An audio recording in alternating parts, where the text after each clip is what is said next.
भाजपचे प्रदेशाध्यक्ष रवींद्र चव्हाण यांची शनिवारी सांगली जिल्ह्यातल्या विटा इथं सभा पार पडली।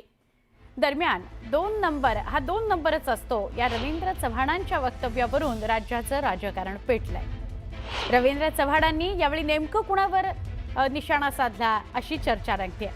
त्यावर आता उपमुख्यमंत्री एकनाथ शिंदेंनी थेट बोलणं टाळलंय। मला आता यावर काही बोलायचं नाहीये, योग्य वेळ आली की मी नक्की बोलेन असं सूचक विधान केलंय एकनाथ शिंदेंनी। तसंच ही युती काल परवाची नाहीये, बाळासाहेब ठाकरे, अटलजी आणि अडवाणींच्या काळातली ही युती आहे। सत्ता आणि खुर्चीकरता ही झालेली युती नाही असंही एकनाथ शिंदेंनी स्पष्ट केलंय। मला 2 तारखेपर्यंत युती टिकवायची आहे असं वक्तव्य करून भाजप प्रदेशाध्यक्ष रवींद्र चव्हाण यांनी महायुतीत काहीच आलबेल नसल्याचं सूतोवाच केलं होतं। त्यामुळे शिंदेंनी रवींद्र चव्हाणांवर थेट बोलणं टाळल्यामुळे आता चर्चांना उधाण आलंय।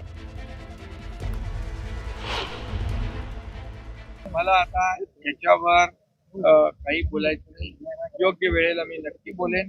पण युतीबद्दल जर म्हणाल तर ही युती ही काल परवाची नाही।